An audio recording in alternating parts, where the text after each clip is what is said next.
discuss the session 4 of Unit 3, that is Internet and its applications. So I will read the paragraph and I will explain you the complicated terms. You just open your book and listen my lecture carefully. Okay. Today all our networks are connected with each other over Internet, the largest network in the world. The first workable form of Internet came in 1969 with the creation of Advanced Research Projects Agency Network (NUS) under the US Department of Defense. ARPANET allowed multiple computers to communicate on a single network. In 1990, Internet came in wider use when computer scientist Tim Berners-Lee invented the World Wide Web. Basically students हुआ क्या कि ये department of defence America का defence का department, ये military वगैरह, ठीक है। तो इनकी रिक्वेस्ट पर कुछ जो वहाँ के रिसर्चर थे उन्होंने आपको एक नेटवर्क डेवलप किया था। बेसिकली पहले क्या होता था, हमारा जो कम्युनिकेशन का मीडियम था आपका केवल टेलीफोन लाइन थी, ठीक है। तो उसमें लेकिन प्रॉब्लम क्या होती थी, अगर आपकी लाइन ब्रेक हो गई बीच में वायर कट गई है या किसी भी रीज़न से वर्क चल रहा है कुछ कंस्ट्रक्शन वगैरह का, तो लाइन अगर डैमेज हो जाती थी तो कम्युनिकेशन ब्रेक हो जाता था। तो डिपार्टमेंट डिफेंस की रिक्वेस्ट थी कि अगर लाइन ब्रेक भी हो जाए तो उनका काम चलता रहे। तो इसी तरह के उन्होंने कुछ सिस्टम बनाना चाह रहे थे कि हमारा जो काम चलता रहे, अगर कोई एक लाइन डैमेज हो जाए तो दूसरी लाइन से हमारा काम हो जाए, यानी कि कम्युनिकेशन चलता रहे। ओके, तो इसी रिक्वेस्ट पे हम लोगों ने एल्गोरिथम बहुत सारी चीज़ें डेवलप की, रिसर्च किया, ठीक है। तो आपकी जो पिक्चर आई वो निकल के आई नेटवर्क। तो बिफोर 90s क्या होता था कि जो नेटवर्क यूज़ किया था वो आपका रेस्ट्रिक्टेड था, आपका लैब वगैरह में, आपका कॉलेज यूनिवर्सिटी वगैरह में, ऐसे कमर्शलाइज नहीं था। लेकिन 90s के बाद जैसे वहाँ की गवर्नमेंट थी और जो भी अच्छे बड़े साइंटिस्ट थे, उन्होंने सोचा क्यों ना हम इसको कमर्शलाइज करें। ये मेरा मतलब कहने का कि क्यों ना इससे हम पैसा कमाया जाए, इस पर बहुत ज़्यादा चीज़ें अवेलेबल करा दी जाए, लोगों को इसकी एडिक्शन कराया जाए। तो इससे क्या होगी, इनकम जनरेट होगी, पैसा आएगा, जॉब्स क्रिएशन होगा। ओके, तो एक वर्ल्ड वाइड वेब क्या होता है, जैसे तरीका होता है कि ये भी तरीका होता है कि इन्फॉर्मेशन को या डेटा को स्टोर करने का आपका तो एक स्पेशल कंप्यूटर पर, लेकिन जो कंप्यूटर होते हैं उनको हम बोलते हैं इस वेब सर्वर। अब आप सोचेंगे कि जो हमारे पीसी होते हैं, दूसरे पीसी या लैपटॉप, वहाँ पे तो इन्फॉर्मेशन स्टोर करते हैं। देखिए स्टूडेंट, यहाँ थोड़ा फ़र्क ये है कि जो हमें with the help of www जिसे हम वर्ल्ड वाइड वेब बोल रहे हैं, इसमें क्या हम वेबसाइट का कॉन्सेप्ट है, वेबसाइट बनाते हैं, वेबसाइट में मल्टीपल पेजेस होते हैं और उसमें इंफॉर्मेशन को रख देते हैं, ठीक है। अब ये क्या, इसको हम एक्सेस किया करते हैं with the help of internet. तो आपका वेब सर्वर कहाँ हमें नहीं पता होता, जनरली अमेरिका में होता है, यूरोप में हो सकता है। तो एक तरीका होता है आपका इंफॉर्मेशन को एक्सेस करने का with the help of internet, with the help of world wide web. Okay, common बहुत ज़्यादा internet is mostly used for communication these days. Email is at the top of the list, connects all the features use on the internet. तो email आपको बहुत ज़्यादा use किया था आजकल, communication का बहुत अच्छा मीडियम है ये भी। As we know that internet is one of the best technologies which is widely used by everyone and it has brought the entire world so very close, ठीक है। इंटरनेट ही जो एक टेक्नोलॉजी है बेसिकली जो पूरी दुनिया को बहुत करीब ले आया है। आप जानते हैं स्मार्टफोन आपको बेकार है, उसमें इंटरनेट नहीं तो इनफैक्ट आप स्मार्टफोन लेते हैं इसलिए ताकि आप इंटरनेट चला सकें, यूज़ कर सकें internet. Okay, so it has become very popular, easy, cost effective and sophisticated means of communication. Okay, now the thing comes, what really is internet? Internet is a network of networks. I will explain you the meaning.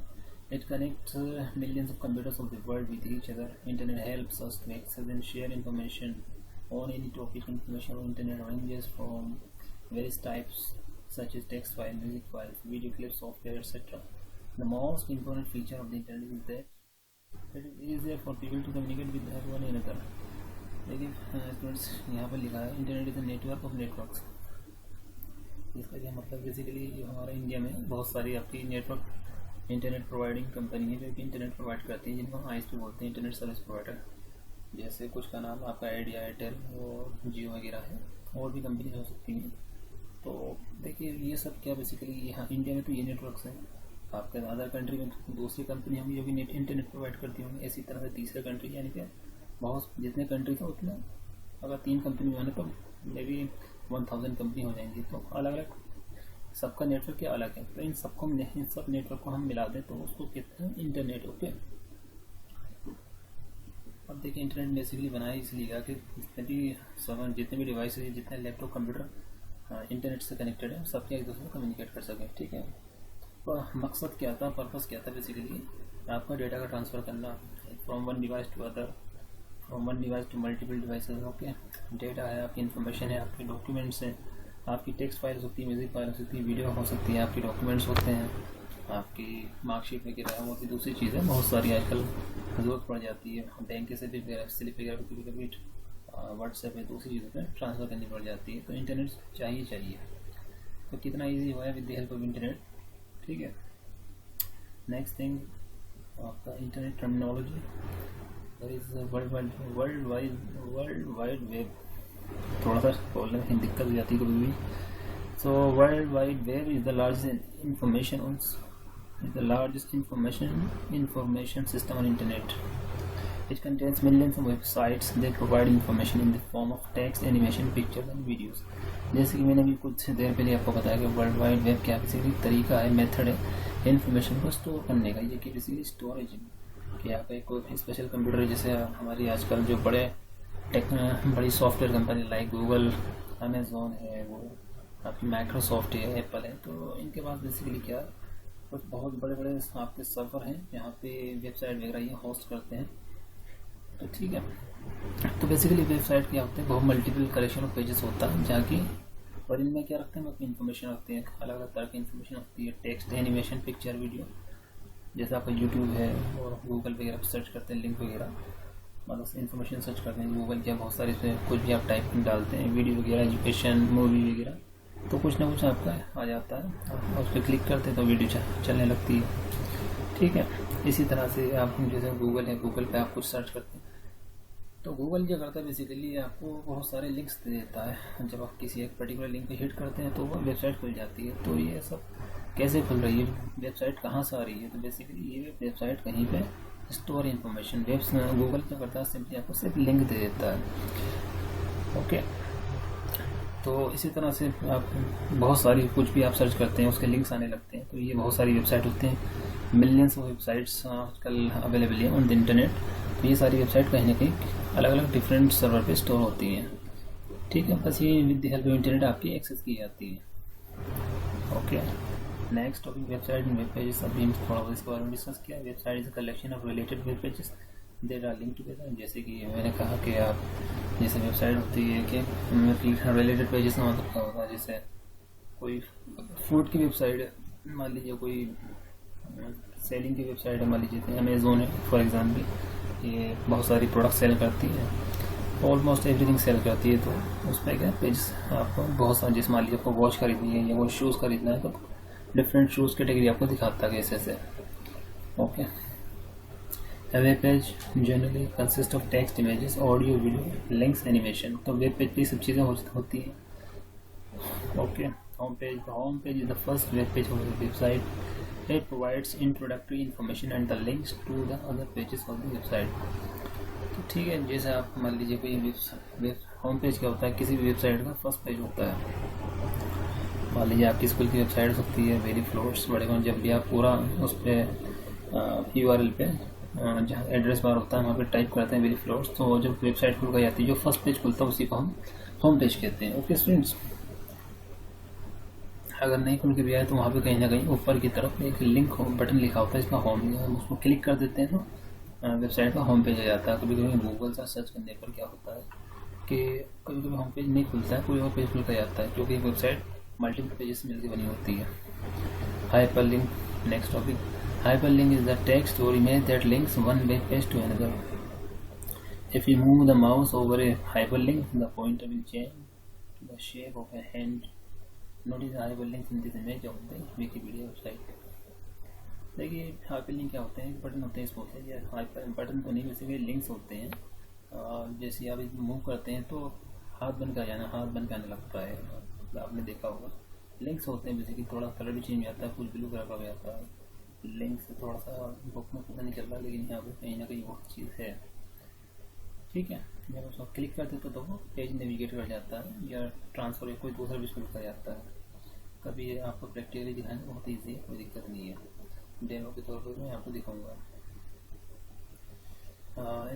Next topic, web browser. A web browser is an application software that is used to access the information website on the web. Mozilla Firefox, Internet Explorer, Google Chrome, Opera are some commonly used browsers. ये safari है, ये इनके क्या image जैसा icon है, distinguish is है। ये safari का आइकन है, ये क्रोम का, फायरफॉक्स, ओपेरा, ये क्या सब आइकन है आपके वेब ब्राउजर जिनकी हेल्प से हम इंटरनेट एक्सेस करते हैं। ओके, नेक्स्ट अपनी URL, यूनिफॉर्म रिसोर्स लोकेटर। देखिए स्टूडेंट्स, हर वेबसाइट का एक यूनिक एड्रेस होता है। यूनिक एड्रेस का मीन यानी कि आप बहुत पर डे बहुत सारी वेबसाइट होस्ट की आती है, लेकिन हर किसी का नाम यूनिक होता है। ठीक है, जैसे आपका आधार कार्ड यूनिक होता है, इसी तरह से वेबसाइट का नाम यूनिक होता है। अगर आप चाहें कि कोई वेबसाइट पहले से होस्ट है, वेब सर्वर उसी सेम नाम से होस्ट कर दे, नहीं हो सकता, नहीं हो पाएगी, बिल्कुल यूनिक नेम चाहिए होता है। ठीक है, next topic is electronic mail. The most widely used internet based communication tool is an email. देखिए स्टूडेंट, सबसे पहले जो इंटरनेट बनाया गया था, बेसिकली जो चीज़ ट्रांसफ़र की गई या जो चीज़ के लिए बनाया गया है यहाँ पर इंटरनेट, वो ईमेल ही था बेसिकली। कि हम चाहते कि हमारा एक कंप्यूटर से दूसरे कंप्यूटर में कुछ चला जाए, कुछ डेटा ट्रांसफ़र हो जाए, कुछ इन्फॉर्मेशन ट्रांसफ़र हो जाए, या कुछ टेक्स्ट भी ट्रांसफ़र हो जाए। तो एक इस सोच को मतलब कैसे हमारा यह प्रैक्टिकली किया गया with the help of email. बहुत पहले हुआ है, कुछ इंडियन विदेश में जिन्होंने ये सब किया था। Email refers to electronic mail. Email is a communication system that sends and receives messages through the internet by using a specific email address or email IDs. It identifies the receiver with an address similar to the post mailing system. तो देखिए, जैसे हम Gmail पर ID बनाते हैं, तो ये एक ID क्या होती है, यूनिक ID होती है। मैंने बनाई, आपने बनाई, बहुत सारे लोग बनाते हैं, हर किसी की क्या पूरी दुनिया में एक यूनिक ID होती है। तो ये हम क्यों कर रहे हैं, ताकि भाई हमें आइडेंटिटी चाहिए ना कि कम्युनिकेशन के लिए मैं आपको कुछ डेटा ट्रांसफ़र करूँ या कुछ नोट्स ट्रांसफ़र कर रहा हूँ, तो मेरी इंटरनेट पर आईडी बिल्कुल यूनिक होनी चाहिए, आपकी भी यूनिक होनी चाहिए, तभी तो कम्युनिकेशन हो पाएगा, अदरवाइज कम्युनिकेशन पॉसिबल नहीं हो पाएगा। ठीक है, I hope you will be getting some idea. मतलब इंटरनेट क्या चाहता है कि हर डिवाइस की आईडी एक यूनिक हो। जिस तरह डिवाइस की आईडी यूनिक होती है, उसी तरह से आपकी ईमेल आईडी जिससे आप कम्युनिकेशन करेंगे वो भी बिल्कुल यूनिक होना चाहिए पूरी दुनिया में। मतलब आप क्या इंडिया में हो या अमेरिका, पूरी दुनिया की बात चल रही है। ठीक है, कई बार आप कुछ जैसे आप जीमेल आईडी बनाते हैं या किसी भी उसका आईडी बनाते हैं प्लेटफॉर्म पर, तो आप मान लीजिए शाहरुख खान @gmail.com। अब ये क्या आईडी पहले से बनी हुई है, तो बता देता है कि आईडी ऑलरेडी एग्जिस्ट। तो फिर आपको नीचे सजेस्ट भी करने लगता है कि आप यही ऑप्शन, मतलब यही है ईमेल एड्रेस चूज़ कर सकते हैं। इसी आपको थोड़ा आप ये प्रैक्टिकली करेंगे तो इजीली आपको समझ में आ जाएगा। ठीक है, ये एक एग्जांपल दिया हुआ है ईमेल एड्रेस का। Email system is manage by mail servers. There are so many mail servers available on the internet. कुछ नाम उनके हैं जो है आपके मेल सर्वर्स हैं, Yahoo mail, Gmail, Hotmail, Rediffmail and so on. देखिए मेलिंग सर्विसेज कैसे मैनेज की जाती है, इसके लिए भी सर्वर्स होते हैं जिनको हम कहते हैं मेल सर्वर्स।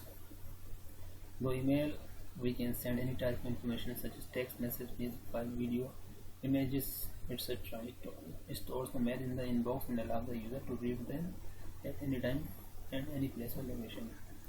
इन पहले समझ में आ रहा होगा, पढ़ गए। ओके, ईमेल के एडवांटेजेस क्या हैं। Okay, over traditional mailing system, sending and receiving email is very fast. It is received and delivered within seconds across the world. Email में आपका बहुत फास्ट होता है। आपने टाइप किया और दिन से आपको भेजना होगा एड्रेस लिखा है, और जो कुछ आगे अपने टाइप किया आगे जो भी आपको चेक भेजना है, आप सेंड क्लिक कर देते हैं, बहुत तेज चढ़ा जाता है। Email is an affordable system. Point 3, sending end receiving email is very easy and convenient. अच्छा, इसको यूज़ करना बहुत आसान है, किसी भी मेलिंग सर्विस को। आजकल जो जनरली यूज़ किया था जीमेल वगैरह यूज़ किया था, हालांकि याहू और भी मेलिंग सिस्टम है। क्रिएटिंग एन ईमेल अकाउंट, हम ईमेल अकाउंट अपने क्रिएट करना चाहते हैं तो क्या करते हैं, पहले हम कोई ब्राउज़र खोलते हैं। ब्राउज़र आपका मोज़िला फायरफॉक्स क्रोम, मान लीजिए क्रोम ओपन किया, अब वहाँ पर हम जाके टाइप कर देते हैं आपका ऊपर एड्रेस बार में, ये आपका URL होता है एड्रेस बार में, ठीक है। एड्रेस बार आप ब्राउज़र थोड़ा बहुत आपको आइडिया ज़रूर होगा इस बारे में, ठीक है। एड्रेस बार में टाइप कर देते हैं तो ये खुल कर जाता है। ये कुछ इस तरह पे यहाँ पे क्रिएट अकाउंट होता है। अगर आप फर्स्ट टाइम अकाउंट बना रहे हैं या आपका अकाउंट क्रिएट नहीं करना है, यहाँ पर ये साइन इन का भी ऑप्शन होता है। अगर आपका ऑलरेडी अकाउंट बना हुआ है तो इसको ये आपका ईमेल फिल करके और आपका पासवर्ड वगैरह फिल करके सीधा साइन इन कर लेते हैं। लेकिन यहाँ अकाउंट क्रिएट करना है तो क्रिएट अकाउंट पे क्लिक करते हैं तो आगे कुछ स्टेप्स आती है, ठीक है। ये आपने क्रिएट अकाउंट क्लिक किया, एक फॉर्म आ जाता है, फॉर्म को फिल करते हैं केयरफुली, सबमिट कर देते हैं, कॉन्ग्रेचुलेशन जैसा जाता है। Now go to your email account and log in, ठीक है। इतना करते हैं आप, your email account window appears containing 3 mail from Gmail team, ठीक है। ये थोड़ा सा आपको दिया हुआ है कि जब आपका ईमेल वगैरह क्रिएट हो जाता है, यहाँ से आप डिटेल फिल करते हैं ईमेल आईडी पासवर्ड वगैरह की, फिर ईमेल की नेक्स्ट करेंगे और आपका फिर पासवर्ड वगैरह आता है उसको भी नेक्स्ट। अगर सब दोनों ईमेल आईडी पासवर्ड आपके होते तो आप लॉगिन कर जाते हैं। Using an email account, after creating an email account you can use it to send and receive emails. To use the email account you must log in or sign in using email ID, username and password, ठीक है। Easy है, कोई भी bank की site वगैरह वहाँ पे सबको ईमेल आईडी पासवर्ड आपको बनाना पड़ता है। लॉगिन सिस्टम और डिफरेंट ईमेल अकाउंट्स में remember the all offer of the same common feature which are explained in the following section, ठीक है। यहाँ पे इन्होंने एग्जाम्पल दिया है आपका, जैसे हमने जीमेल पे लॉगिन किया तो ये विंडो ओपन होती है आपकी, तो ये आपके इनबॉक्स से आता है जो भी आपको ईमेल आए हुए हैं।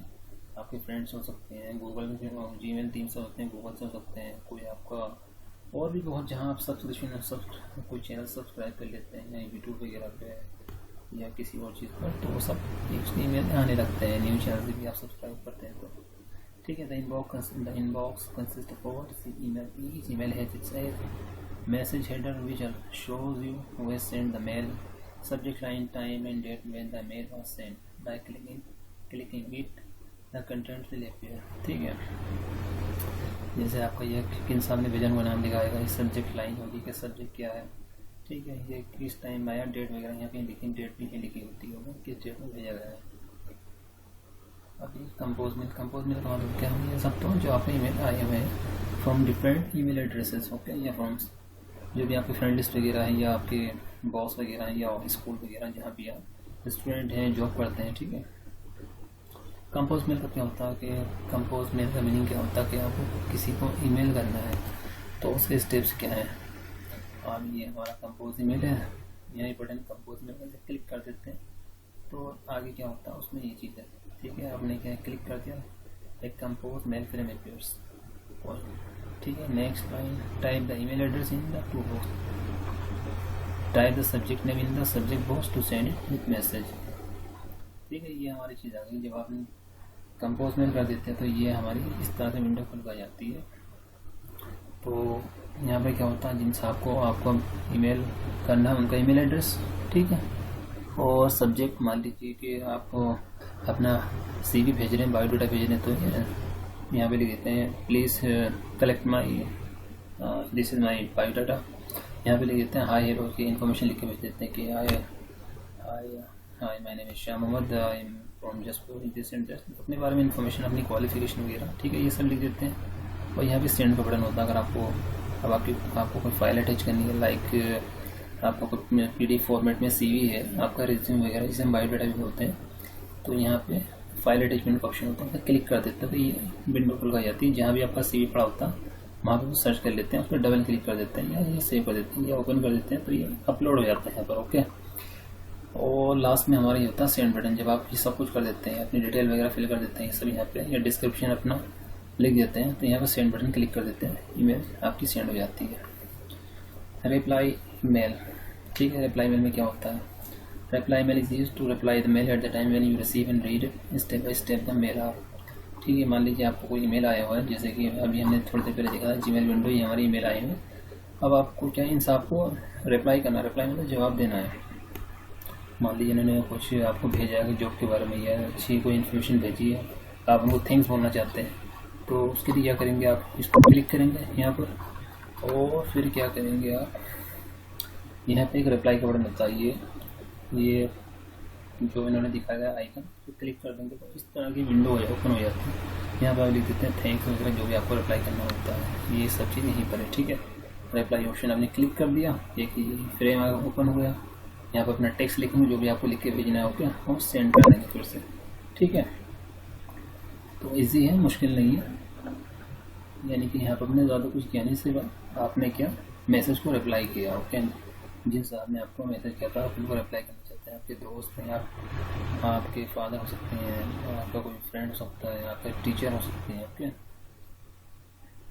या सेंड बटन होता है, उसे क्लिक करके मैसेज डिलीवरी में रिप्लाई चला जाता है। फॉरवर्ड मेल का बेसिकली क्या करते हैं स्टेप्स दी हुए, आप उसे पढ़ लें। मैं थोड़ा शॉर्ट में बताता हूँ कि ये आपकी विंडो जो ओपन होती है, मान लीजिए पहली वाली चीज़, आपने कोई ईमेल क्लिक किया अंदर, मान लीजिए थर्ड ले लीजिए आपने, या फिफ्थ ले लीजिए, हाँ मान लीजिए आपको क्लिक किया तो आप अंदर पहुंच जाते हैं। तो कुछ इस तरह की चीज़ अंदर आ जाती है। तो आप चाहते हैं कि मान लीजिए मैंने आपको कोई ईमेल किया, आप चाहते हैं अपने फ्रेंड को, अपने फादर को वो फॉरवर्ड करना। ठीक है, तो यहाँ पर क्या है, यहाँ पे ऑप्शन होता है, क्लिक करते हैं तो ये ऑप्शन खुल के मेनू ओपन हो जाती है। आपको यहाँ पे क्लिक करने पर छोटा सा आइकन होता है, आप क्लिक करते हैं तो ये मेनू ओपन हो जाती है छोटी सी। आप इस पर फॉरवर्ड ऑप्शन होता है, फॉरवर्ड क्लिक करते हैं। ठीक है, मैंने ईमेल किया आपको, आप चाहते हैं अपने फादर को ईमेल करना सेम ईमेल, तो आप कुछ नहीं करते हैं, आप क्या करते हैं फॉरवर्ड क्लिक कर देते हैं। पहले यहाँ जाएंगे, फिर आपने फॉरवर्ड क्लिक किया तो कुछ इस तरह की विंडो ओपन हो जाती है। ओके,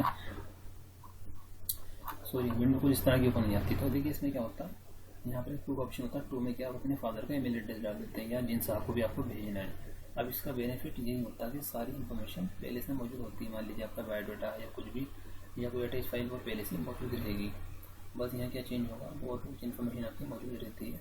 बस रिप्लाई मेल में और इसमें थोड़ा सा यही हो जाता है कि जिनसे आपको भेजना होता है आपको इन्फॉर्मेशन, उनका ईमेल एड्रेस टाइप करना पड़ता है। ठीक है, आप वो टाइप कर देते हैं, ईमेल एड्रेस लिख देते हैं। ठीक है, और जो उसकी सब्जेक्ट लाइन आती है उसमें FWD लिखा आता है। मैं आपको नोट्स में बताया, लिखा हुआ है, नोट्स में आपको प्रोवाइड कराऊंगा। ठीक है, और आपने ये सब कर दिया, जो भी डिस्क्रिप्शन देनी है आपको, जो भी लिखना है वो लिख देते हैं और फिर सेंड कर देते हैं। वैसे ईमेल चला जाता है आपका। Delete email is more simple. Delete email में कुछ नहीं करना होता, ये आपकी ईमेल है, ईमेल आपकी ईमेल विंडो है। ठीक है, तो यहाँ पे एक चेक बॉक्स लगे होते हैं, जो भी ईमेल आपको डिलीट करना है आप उन्हें चेक कर लीजिए। ठीक है, आज जैसे आप चेक करते हैं तो ये है, जैसे आप चेक करते हैं तो क्या होता है, यहाँ पे एक डिलीट का बटन या तो होता है या बनकर आ जाता है। चेक करते ही बन के आ जाता है एक बटन। जैसे आप उसे लेके आते हैं माउस तो डिलीट दिखाने लगता है, आप डिलीट कर देते हैं, ईमेल का डिलीट हो जाता है। Okay, next topic sign out. Sign out का मतलब क्या, आपको अपना सेशन क्लियर करना, यानी कि आप लॉगिन किए हुए थे, आपका सेशन मेंटेन हो गया था विद दी वेब सर्वर। अब आप चाहते हैं आपने अपना जो काम करना था कर लिया। मान लीजिए आपको अपने फ्रेंड को, किसी टीचर को या किसी को भी ईमेल करना था, आपने अपना काम कर लिया। अब आप चाहते हैं कि मैं साइन आउट हो जाऊँ। तो साइन आउट का मीनिंग क्या है, आप अपना सेशन आप एंड करना चाहते हैं। देखिए स्टूडेंट, थोड़ा सा यहाँ पे लोग को पता नहीं होता साइन आउट का मीनिंग क्या होता है। बेसिकली जैसे ये है आपकी ये विंडो, मान लीजिए आपके ब्राउज़र पे खुद ओपन है, आप ब्राउज़र पे ओपन किए हैं लॉगिन आईडी पासवर्ड की हेल्प से। अगर आप विंडो को क्लोज कर देते हो तो आपका सेशन मेंटेन रहता है, आप लॉग आउट नहीं होते हो, साइन आउट नहीं होते हो। कुछ 5 मिनट या 10 मिनट का कुछ टाइम होता है, उसके बाद सेशन ऑटोमेटिकली एक्सपायर हो जाता है। लेकिन आप मान लीजिए आपने विंडो क्लोज कर दी और 1 मिनट के बाद दोबारा से आप जीमेल टाइप कर देते तो ये आपका ऑटोमेटिकली आपका लॉगिन हो जाता है, यानी कि आपको ईमेल आईडी पासवर्ड डालना नहीं पड़ता। ठीक है, तो बेसिकली सिक्योरिटी रीज़न की वजह से साइन आउट करना पड़ता है। जैसे हमारा आपका मान लीजिए आप कोई अकाउंट बनाए हुए हैं, उस पर मान लीजिए बैंक की साइट पर जहाँ ट्रांजेक्शन आप करते हैं, तो इन सब चीज़ों की देखते हुए साइन आउट का ऑप्शन हमने बनाया। साइन आउट यानी कि आप सेशन एंड, अदरवाइज वहाँ आप हैकर्स वगैरह आपकी डिटेल वगैरह हैक कर सकते हैं, आपके अकाउंट से ट्रांजेक्शन कर सकते हैं। तो उसमें सेशन जो टाइम होता है 2 मिनट का रखा जाता है। जो जनरली हमारी जीमेल वगैरह है, दूसरी मेलिंग सर्विसेज हैं, उनमें 5-6 मिनट का हो सकता है। मान लीजिए आप ये आपने लॉगिन आईडी पासवर्ड डाल के आप यहाँ तक पहुँच गए और आपने 5 मिनट तक कुछ नहीं किया, तो होता क्या है सेशन खुद का खुद एक्सपायर हो जाता है, यानी कि जो हमारी ये विंडो होती है लॉगिन आईडी पासवर्ड वाली, ये वाली है, इस पर आपका वेब पेज आ जाता है ऑटोमेटिकली। अदरवाइज आपको यहाँ पहुँचना खुद, और अगर आपको खुद चाहते हैं मैं यहाँ पहुँच जाऊँ, जैसे बैंक की वेबसाइट पर ट्रांजेक्शन करते हैं तो हमने ट्रांजेक्शन फौरन बाहर जाना चाहते हैं, यानी कि अपना सेशन एंटर करना चाहते हैं, तो वहाँ साइन आउट का ऑप्शन होता है। जैसे आपका ये है, यहाँ पर क्लिक करते तो ये ऑप्शन आने लगता है साइन आउट, आप साइन आउट कर देते हैं, आपका सेशन एंड हो जाता है, आप लॉगिन और पासवर्ड वाले फॉर्म पर पहुँच जाते हैं। ओके, तो आई होप स्टूडेंट्स आपको कुछ ना कुछ आज लर्निंग हुआ हो, कुछ ना कुछ सीखने को मिला होगा। और अगर आपको कोई प्रॉब्लम है, कोई क्वेरी है, तो आप मेरे को कॉल कर सकते हैं, मैसेज कर सकते हैं व्हाट्सएप में। इजी टॉपिक है, आप थोड़ा प्रैक्टिस करेंगे, प्रैक्टिकली करेंगे, रीड करेंगे 2-3 टाइम्स, तो आपको इजीली समझ में आ जाएगा। Okay, thank you, I hope आप एंजॉय दिस वीडियो।